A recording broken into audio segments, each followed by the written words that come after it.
আসসালামু আলাইকুম সম্মানিত ভাই বোনেরা, আজ আমি আপনাদেরকে আমার লেখা 43 নম্বর কবিতাটি পড়ে শোনাবো। কবিতাটি লিখেছিলাম 7ই মে 2021 সালে।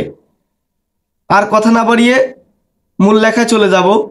কবিতাটি সম্পূর্ণ শুনুন, শেষে আমি এই কবিতাটি লেখার প্রেক্ষাপট বলবো ইনশাল্লাহ।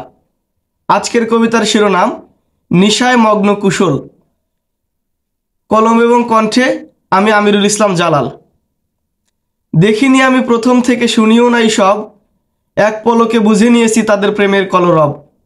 অল্প দেখায় একটু মিশে যেটুকু করেছি যাচাই, সাচ্চা প্রেমের সাচ্চা স্বাদে হাবুডুবু খাচ্ছে হাসাই। মেডিকেলের ছাত্রী আপু ভাইও ছিলেন তাই তো তারা মনের ভাষা বুঝতে কেহ ভুল করেন নাই। প্রেমের নিশায় হারিয়েছিলেন দূর অজানায়, জাত ধর্মের বাহানা কি ভালোবাসায় মানায়।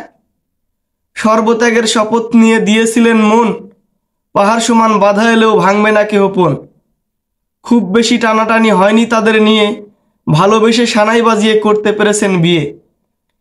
বিয়ের পরেও ভালোবাসার জীবিত আছে মান, এক মুহূর্ত আড়াল হলে বাঁচে না যেন প্রাণ। দুষ্টু মিষ্টি চাওয়া নিয়ে আপু ধরে বায়না, আপুর জন্য ভাইয়ার প্রেমের তুলনা হয় না। ভালোবাসায় কাটছে তাদের দিনের পরে রাত, হাজার বছর কাটুক তাদের হাতে রেখে হাত। ধন্যবাদ সবাইকে। কবিতাটি লেখার প্রেক্ষাপট, আমি নিশা আপুর বাবার প্রতিষ্ঠানে চাকরি করতাম। কুশল ভাই হিন্দু ধর্মের, নিশা আপু ইসলাম ধর্মের। তো তারা যখন প্রেম করে, নিশা আপুর ফ্যামিলি মেনে নেয় কিন্তু কুশল ভাইয়ের ফ্যামিলি মেনে নেয় না, যার ফলে কুশল ভাই ফ্যামিলি ছেড়ে এখানে চলে আসে, ইসলাম ধর্ম গ্রহণ করে আপুকে বিয়ে করে। তো এই ছিল কাহিনী। আপনারা বুঝতেই পারছেন নিশা এবং কুশল দুজনের নাম, এই দুজনের নামকেই আমি কবিতার শিরোনাম হিসেবে ব্যবহার করেছি। ধন্যবাদ সবাইকে শেষ পর্যন্ত সাথে থাকার জন্য।